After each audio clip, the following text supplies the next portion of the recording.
It's June 7th, 2024. Everyone from the sword dashers to the goo gun enthusiasts is waiting to see exactly what's going to be in this next season. Trailer for season 3 drops, and despite a new map and some soon to be very, very underwhelming weapons, the thing that took all attention was ranked. It was no longer going to be cash out tournaments, it was going to be terminal attack, which then led to a very messy, nasty breakdown of the community. Speed up to season 4, all is essentially forgiven. You got new weapons that are actually good, another new map, and most importantly, ranked is back to the cash out tournaments. Essentially, they said, my fault, and they went back to it. And through season 3 and 4, I had the opinion, still have the opinion that season 3 was a risk, and I'm glad that they took it because I would much rather than be willing to take a risk than be scared of either the risk not working out or maybe other publishers, I don't know. But still, if a game remains stagnant out of fear of taking risks, that's just a guaranteed negative.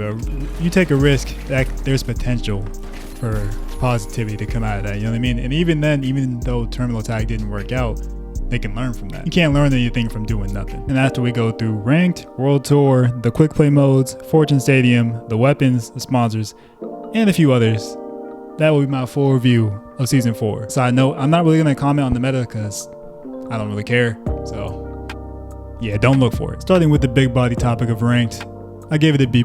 Reason being, one, it's good that they brought it back to the tournaments. That's like the focal point in the game, right? But the reason it's not in the A because third parties in the ranked mode is still like not great in my opinion. So I feel like the way to avoid that is just not have more than 2 teams. Just turn it into 3v3 for the knockout rounds and the final round. So how any sports tournament will work, like the NBA playoffs, how they have that bracket, World Cup, whatever it is, like it will work just like that. How they want to differentiate the knockout rounds from the final round in that aspect, I'm not really too particular about. Maybe the knockout rounds have like a shorter time limit or something, or maybe like you get cash gradually as the cash out goes on, so it has like more opportunity to get money and like win rounds just by having it for a certain period of time. And then in the final round, it's like you have to have it when it ends how it is right now. And this is really like a season 5 wish list kind of thing, even though season 5 is like about to drop, but it's gonna be on that list. It's gonna be on that wish list. That video is out too, dropped same time as this one. I'll put it at the end of this video. Another good thing was they took out the in-game events like low gravity or the meteor showers, whatever it is. Pretty solid. Yeah, B+. World Tour kind of goes in tandem with ranked, and again, I want there to be a bigger separation between World Tour and ranked because they feel real similar. The only differences is those in-game events I just mentioned and the fact that you can't lose World Tour points or whatever they're actually called until Emerald, I think. But yeah, World Tour did get some changes though. They added way more ranks. Season 3, it was bronze, silver, gold, emerald. Now it's bronze, silver, gold, platinum, diamond, and then emerald. And I forgot about that. So when I got in gold 1 and saw platinum, I was like, oh, I thought I was almost done. But yeah, but let's put the chaos and third parties in World Tour, and in rank just keep it 3v3 fights. So more often than in World Tour, I guess the better team will come out instead of being able to benefit from just like coming in at the right time with a third party. You take the cash out like, oh look, we in the next round type of thing. Then there are the others, the quick play modes. So power shift, that's the one I enjoyed the most. I didn't play it that much in season 3, so I was surprised I enjoyed it as much as I did. But yeah, power shift, terminal attack, quick cash, and bank it. Bank it was the one I touched probably like twice this season, if I'm being honest. Ain't nothing wrong with it, it just ain't for me. Quick cash, the most chaotic mode in the game by far, because it's 3 teams, 1 cash out. And there was a video I watched, Candy Roo, he makes Apex content. He was like playing the games that people said they were playing instead of Apex, but like used to have Apex as their main game, and the finals was the first one he played, and he played quick cash. And the thing he was talking about was like the constant chaos of it, and I'm like, I think if he would have played World Tour, might have enjoyed it a little bit more, because at least with 4 teams and 2 cash outs, you get a little break if you fight off that team that's running against you, or if the 3 other teams go to the cash out, because that does happen sometimes, and you're just left there. You know, you really just chill and get some free bread. But yeah, quick cash definitely the most chaotic by far. Terminal attack, it got some adjustments. It still feels pretty one-sided in the games I played. I mean, it would be, I want to say I was playing as defenders. We would win a bunch, then we switch. And then the new defenders, they would win a bunch, and then we switch. And then we were defending again, and that's how we won. Like, it was just very like the attackers weren't winning much from either team. So I feel like it's still pretty one-sided in that aspect. It's really just the maps. They're not designed for it. So they would just need new maps for a terminal attack. But I don't know if that would even be worth it for them to do. So I don't know where they go with that mode, but it's good that they kept it because some people do like it. I'm not against having the options in the game. It's just not the option I'm going to play that much. Overall, I give it an A because it's good variety. You know, we need that. I don't have to like every mode. I'm just glad there's some options there. When I recorded this, I somehow forgot about the new map. It's not my favorite one. Skyway Stadium is my favorite one, but I don't have it above any of the others. There are some copy and paste aspects of it, so for those reasons, I give it a B+. I didn't forget anything else that I know of. So yeah. Now we get to the weapons.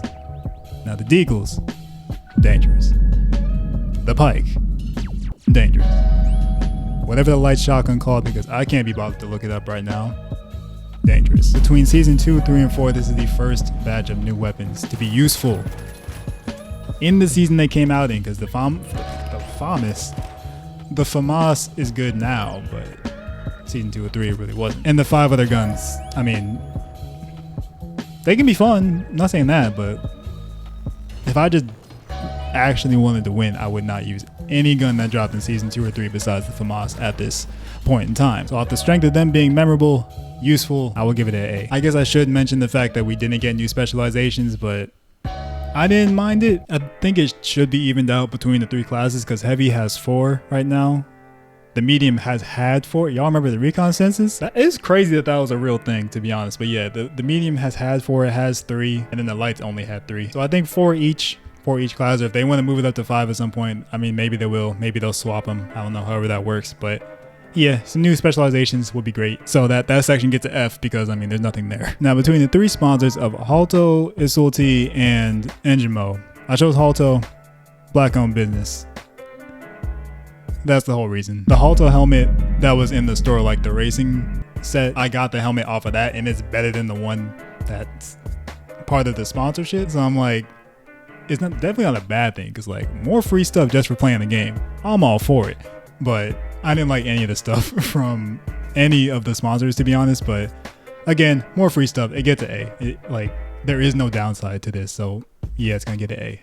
Because their cosmetics is weak, bro. Other notable changes in season 4, the sights. So we got sights on not everything, but a good amount of the guns. And then the guns that already had the sights, you can take the sights off. You can go iron sight if you want. The thing about sights is there's no trade-off to putting one on. I think there should be, because as much as I like using the F car without a sight, I know it'd just be easier if I put the sight on. But like, bro, it just looked clean with the iron sight. Like, there should be a little trade-off. Like, if you put that sight on, you're gonna have recoil, extra recoil, or a slower rate of fire, or something. So I give it a B because it is like a quality of life thing, but it definitely ruled out iron sights for some people, and I feel like there should be reason to use either one. This probably isn't as big of a deal, but crosshair settings, A+, because I had been waiting to have a dot on my screen, just a dot, that's it, on my screen for the longest, and they did that. And then they have the in-world crosshair, the one that like reacts to stuff. Like, I guess if you get hit with like a glitch barrel, it'll like move around.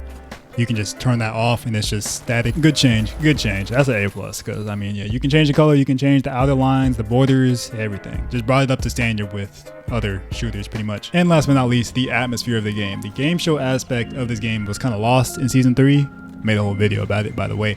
And they brought it back. I mean, at the end of the very first trailer for season 4, they said, "It's showtime!" That part, A+, 100% necessary. I mean, some people interpret the game show thing as like trying to be an esport, and I get it, because like the goal of the game is to win tournaments, so I understand where they're coming from, but the game is so unserious that I just didn't really think about it like that until other people started to say it. I don't think it's a bad thing. Maybe you think it's an esports and they're like trying too hard for that, but yeah, maybe it's a lower rating for you. You can let me know how you grade stuff in the comments down below. Overall, the season gets an A- because of just the overall turnaround from season 3. Some things I'd like to see changed, but like, my list of complaints isn't that long, you know what I mean? Corrected the rank mistake, good weapons, good map, world tour is still there, sponsors, sites, all that. By the time I went to make this video and my season 5 wish list, first trailer for season 5 was already out. We've been having the 4s done. into place, and yeah, that derailed everything. Everything was everywhere. Like, this ain't even my usual recording spot. I just had to, like, you know, make this work for this one time. But yeah, we'll talk more about season 5 in that wish list. That video is on the screen right now. Leave a like on the video, sub to the channel. God bless. Bye.